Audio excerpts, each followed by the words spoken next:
नमस्कार। Transfer of property lecture series में मैं डॉक्टर अमिताभ सिंह आपका एक बार फिर हार्दिक स्वागत करता हूं।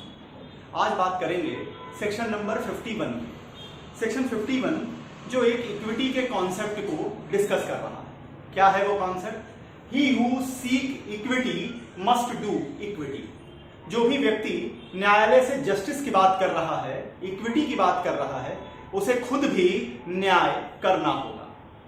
अब सेक्शन 51 को इसमें क्या क्या हम देखेंगे, यहां सबसे पहले देखेंगे कि बेयर टेक्स्ट क्या कहता है, फिर सेक्शन 51 का कॉन्सेप्ट क्या है, एग्जांपल्स के माध्यम से, कहानी के माध्यम से आपके सामने रखूंगा। फिर इसमें बात उठेगी कि यहां जिस इक्विटी की बात की जा रही है इसकी मीनिंग क्या है, आखिर यहां किसकी इक्विटी की बात की जा रही है।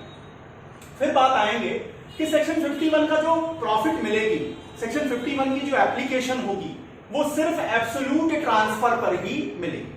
एब्सोल्यूट ट्रांसफर किसे कहेंगे, इसे देखेंगे। फिर इस सेक्शन में एक इंपॉर्टेंट वर्ड का इस्तेमाल किया जाएगा, दैट इज इंप्रूवमेंट।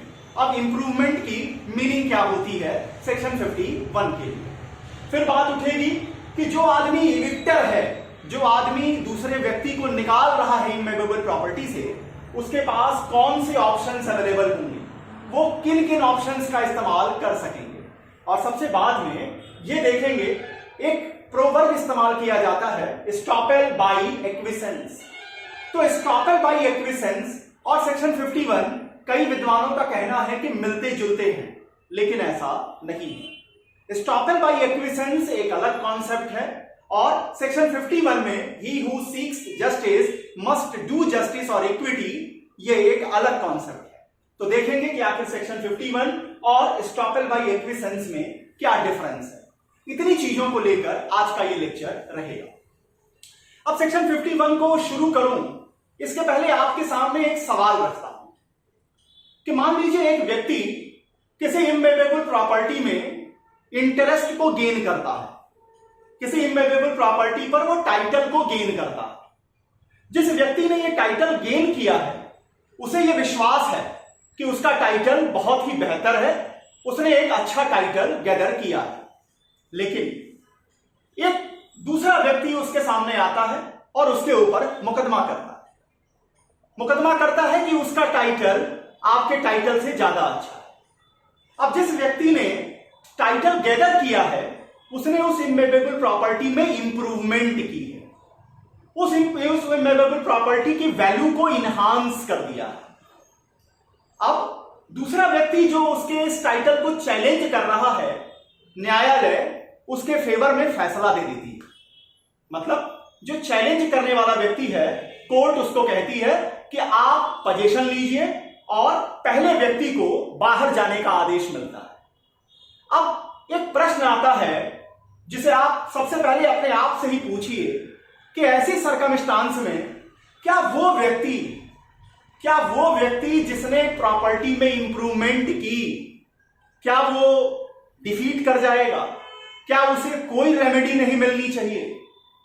क्या उस व्यक्ति की सारी मेहनत, सारी इंप्रूवमेंट व्यर्थ चली जाएगी? तो इसका जवाब सेक्शन 51 देगा। और सेक्शन 51 का क्यों हेड नोट लिखा जाता है, he who seeks equity must do equity, ये इसका जवाब भी सेक्शन 51 में ही छिपा हुआ है।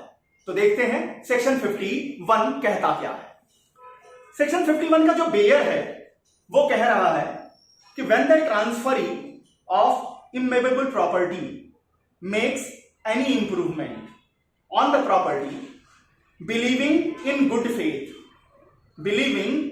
Faith that he is absolutely entitled thereto and he is subsequently evicted therefrom by a person who have a better title. The transferee has a right to require the person causing the eviction either to have the value of the improvement estimated and paid or secured to the transferee, or to sell interest in the property to the transferee at then market value thereof, irrespective of the value of such improvement.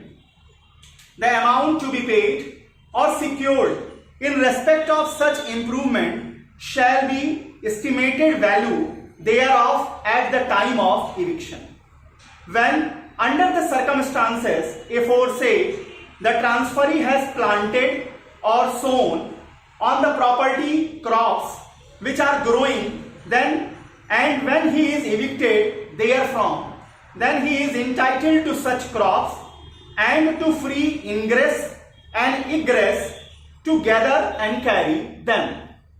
अब इसे section 51 को जरा आप हिंदी भाषा में समझिए कि आखिर ये क्या कह रहा है। सेक्शन 51 कहता है कि एक व्यक्ति किसी इमूवेबल प्रॉपर्टी को में टाइटल गेदर करता है, वो ट्रांसफरी बना हुआ है, वो ट्रांसफर लेता है और उसे विश्वास है, उसने गुड फेथ में ये विश्वास है उसको कि उसका टाइटल किसी रिस्ट्रिक्शन के बिना है, उसको एक अच्छा टाइटल मिला, वो उस प्रॉपर्टी पर इंप्रूवमेंट करता है। उसके ऊपर एक मुकदमा किया जाता है दूसरे व्यक्ति के द्वारा जो ये कह रहा है कि उसका टाइटल ट्रांसफरी की तुलना में ज्यादा बेहतर है। अब न्यायालय का जो मुकदमे का निस्तारण होता है, जो फाइनलेशन होता है, वो दूसरे व्यक्ति के फेवर में चला जाता है। कोर्ट दूसरे व्यक्ति को ट्रांसफरी से पोजीशन लेने को कह देती है, आदेश कर देती है। अब प्रश्न उठेगा कि क्या जिस व्यक्ति ने इंप्रूवमेंट की इसको कुछ भी हासिल नहीं होगा, क्या उसका इंटरेस्ट डिफीट कर जाएगा? तो वहां पर सेक्शन 51 एक ऑप्शन देती है, एक रेमेडी प्रोवाइड करती है। क्या रेमेडी है? सेक्शन 51 का कहना है कि इविक्टर, जिस व्यक्ति ने मुकदमा जीता है बेटर टाइटल के ऊपर, वो व्यक्ति दो में से एक ऑप्शन का चयन करे। नंबर 1, जो इंप्रूवमेंट ट्रांसफरी ने इमूवेबल प्रॉपर्टी में की है उसकी आज के दिन, जब उसने इंप्रूवमेंट किया उस दिन को मत देखिएगा, आज के दिन जब आप उसे बाहर का रास्ता दिखा रहे हैं, आज के दिन उस इंप्रूवमेंट की जो वैल्यू आएगी वो आप पेमेंट करेंगे, वो आप उसे भुगतान करेंगे या उसे सिक्योर्ड करेंगे, कितना पैसा उसे मिलेगा। और अगर आप ये भुगतान करने में इनकैपेबल हैं, आप नहीं कर सकते हैं, तो वो इंटरेस्ट आप उसी ट्रांसफरी को आज के मार्केट रेट पर सेल कर दीजिए। ये दो ऑप्शन आपको सेक्शन 51 देता है। किसको देता है? उस व्यक्ति के पास है जिसे हम इविक्टर कह रहे हैं, जिसे हम कह रहे हैं कि उस व्यक्ति का टाइटल ट्रांसफरी की तुलना में ज्यादा बेहतर है। और क्यों लिखा रहा हूं कि ही हू सीक्स इक्विटी, वो व्यक्ति जिसका टाइटल बेटर है वो न्यायालय जा रहा है जस्टिस की डिमांड करने, वो इक्विटी के अपने राइट्स की बात कर रहा है, तो उसको भी ये जरूरत पड़ेगी, उससे भी उम्मीद की जाएगी कि वो भी जस्ट फेयर और रिजनेबिलिटी के साथ बिहेव करेंगे, वो भी न्याय करेंगे। तो उन्हें इन दो ऑप्शंस में से किसी एक ऑप्शन को ऑप्ट करना होगा। अब सेक्शन 51 को आप एक एग्जांपल के जरिए समझिए। अब देखिए, ये एक इमूवेबल प्रॉपर्टी है। मान लेते हैं कि ये इमूवेबल प्रॉपर्टी एक हाउस है, या चलिए एक इमूवेबल प्रॉपर्टी है जो एक हाउस है।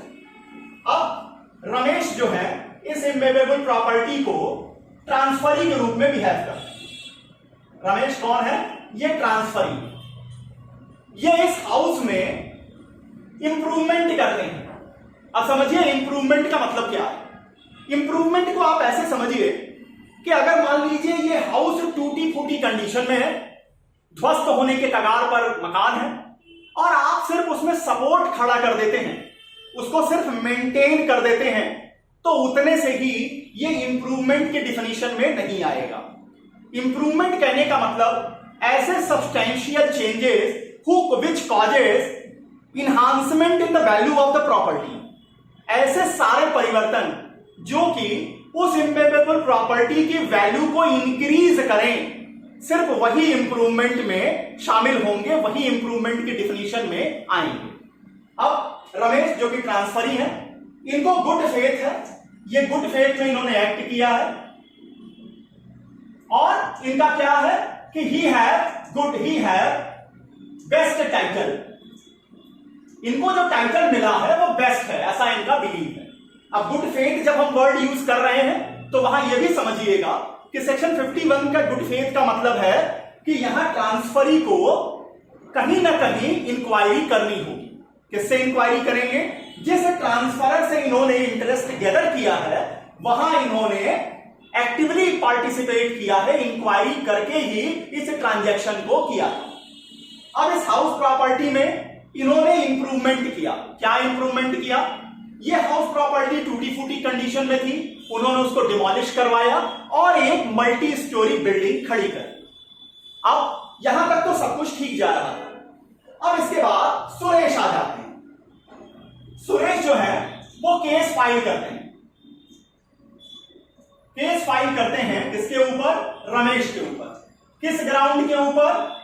इनका जो टाइटल है ये कहते हैं कि मेरा टाइटल आपसे बेहतर है। रमेश का कहना है कि मेरा टाइटल, सॉरी सुरेश का कहना है कि सुरेश ये कह रहे हैं कि रमेश जी आपसे मेरा टाइटल बेटर है। अब ये मुकदमा आता है सिविल कोर्ट में। सिविल कोर्ट की जो जजमेंट आती है, जो डिसीजन आता है, वो सुरेश के फेवर में आ जाता है। मतलब अब जजमेंट डिग्री क्या आती है? डिग्री आती है provide position to Suresh. Suresh को पोजीशन दिया गया। तो प्रश्न यही है कि जो रमेश ने इतनी इंप्रूवमेंट की इस हाउस प्रॉपर्टी में, उसको डिमोलिश करवाया, फिर एक नई बिल्डिंग स्ट्रक्चर खड़ा किया, इसमें जो उसके पैसे लगे, जो सारी चीजें लगी, क्या वो डिफीट कर जाएगा?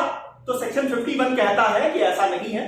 न्यायपालिका या न्यायालय या जस्टिस, आप कह लीजिए कि न्याय की पद्धति कभी भी किसी भी व्यक्ति के अधिकारों का हनन नहीं करती। कभी भी किसी ऐसे व्यक्ति को जो इनोसेंट है, जिसने गुड फेथ में काम किया है, उसके राइट्स को प्रोटेक्ट करने की जिम्मेदारी ही न्याय की होती है। और सेक्शन 51 ये निभाता भी है। क्या कहता है? कहता है कि अब सुरेश के पास दो ऑप्शन है।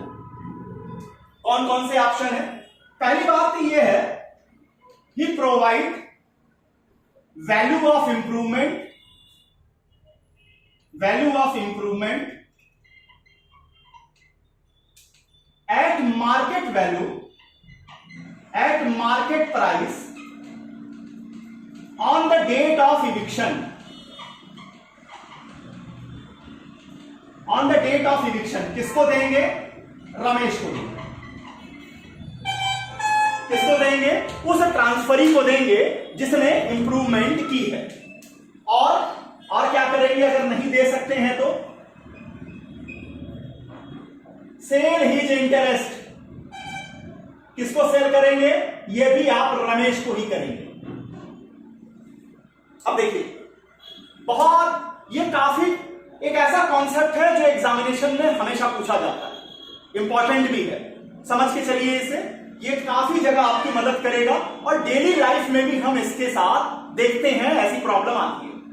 एक व्यक्ति जो रमेश है, ट्रांसफरी है, गुड फेथ में इसने बिलीव किया कि इसका जो टाइटल है वो बेस्ट है, इसने इस इमूवेबल प्रॉपर्टी में बहुत से सुधार करवाए, इस इमूवेबल प्रॉपर्टी की वैल्यू बढ़ गई। दूसरा व्यक्ति आता है सुरेश, जो रमेश पे मुकदमा करता है कि मेरा टाइटल आपसे बेटर है। कोर्ट डिग्री देती है सुरेश के फेवर में। रमेश को अब यह प्रॉपर्टी छोड़ के जानी होगी। अब सुरेश के पास दो ऑप्शन है।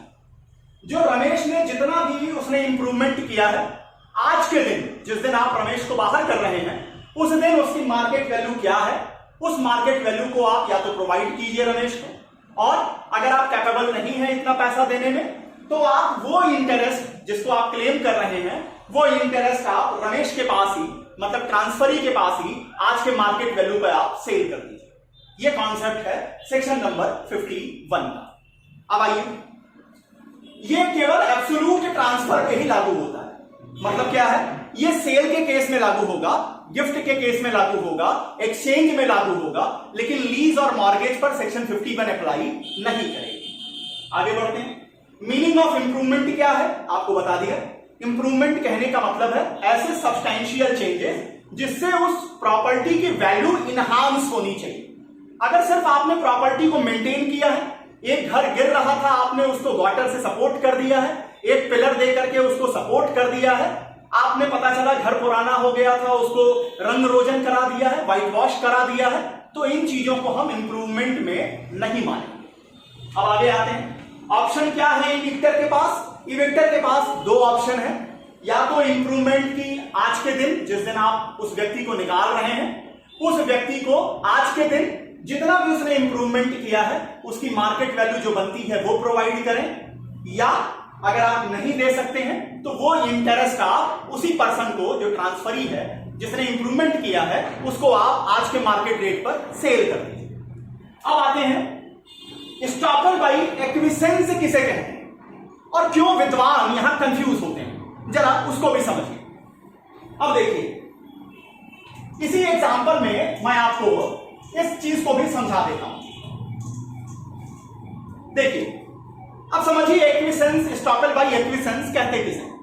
मान लीजिए आपकी एक प्रॉपर्टी है, आप एक इमूवेबल प्रॉपर्टी के मालिक हैं और मैं उस इमूवेबल प्रॉपर्टी पर आपकी परमिशन के बिना अंदर चला जाता हूं, उसके पोजीशन में आ जाता हूं। आपको इस बात की जानकारी है, आपको इस बात की भी जानकारी है कि आपकी इमूवेबल प्रॉपर्टी पर मैं इंटर कर चुका हूं, मैंने पोजीशन लिया है। आप खामोश रहते हैं, शांत रहते हैं, और मैं आपकी खामोशी का फायदा उठाता हूं, उस इमूवेबल प्रॉपर्टी पर एक बिल्डिंग स्ट्रक्चर बनवाता हूं। अब जब बिल्डिंग स्ट्रक्चर बिल्कुल तैयार हो जाता है तो आप आते हैं ये कहने के लिए कि आप मेरी इमूवेबल प्रॉपर्टी से बाहर जाइए, क्योंकि इस इमूवेबल प्रॉपर्टी का मालिक मैं हूं। तो आप ऐसा नहीं कह पाएंगे। क्यों नहीं कह पाएंगे? Estoppel by एक्विसेंस। एक्विसेंस का मतलब क्या है?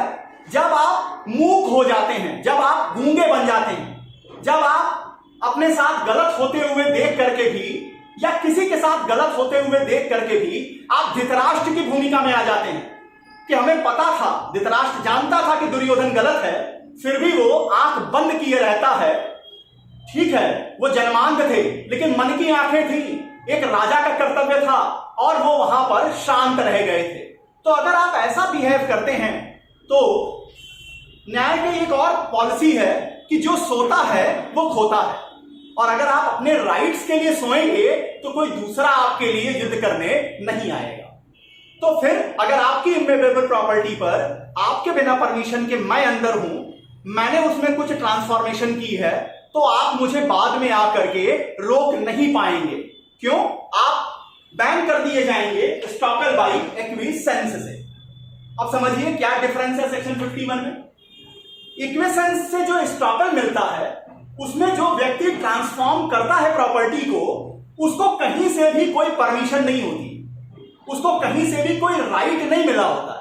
लेकिन सेक्शन 51 में जो ट्रांसफरी है वो एक एब्सोल्यूट ट्रांसफर लिए होता है, वो राइट को गेन करता है, और वो राइट गेन करके गुड फेथ में बिहेव करता है।